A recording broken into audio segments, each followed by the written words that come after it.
We've heard from this report in the New York Times, President Trump ordered those strikes on Thursday night, and then at the 11th hour, when the military operation already underway, he called them off. Why? What's going on here? The great mystery. Look, first of all, the New York Times is clear in its report that it's unclear whether or not Donald Trump simply changed his mind at the last minute, or whether or not the operation, which, as you said, was about an hour away before the actual strikes were supposed to begin, whether or not for operational or strategic reasons it was simply called off. We simply don't know.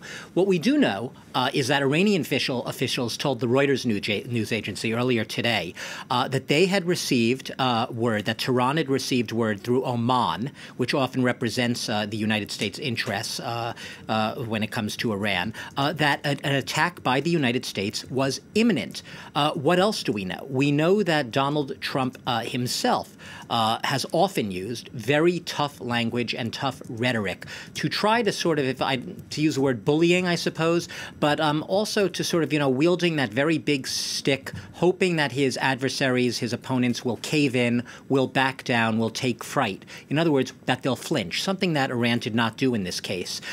So once again, you have a case of Donald Trump using tough language, perhaps just thinking that the language would work and Iran would back off. Well, that didn't happen. What we do know is that there's many factions and cliques within his own administration that do not necessarily agree, just to the contrary.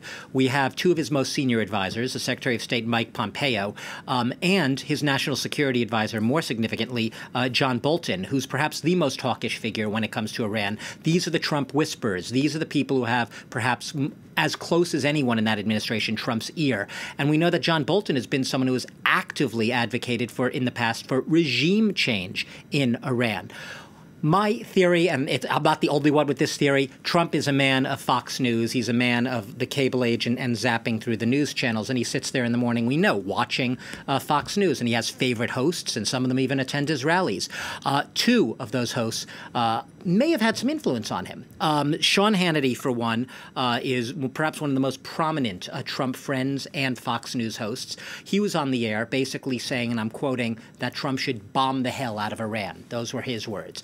On the other hand, another very close Trump friend is Tucker Carlson. I know it sounds like details of news hosts influencing the president, but we're talking about the Trump administration, Donald Trump, and this is the case. Tucker Carlson has been an advocate for the other case, saying that he doesn't believe the U.S. had shown evidence that Iran was responsible for the attacks on the oil tankers or whatever, and he thought that it was too much resembled the same types of justifications used to in the run-up to the Iraq War of 2003. So he was very much weighing in on the side of do not take action against Iran. It would be a mistake. So I think at the end of the day, there was a mixture there. Yeah, I think that the last person that Trump hears or speaks to him often has the greatest influence on him. In this case, it might have come down to a Fox News host determining that last-minute reversal in American foreign policy.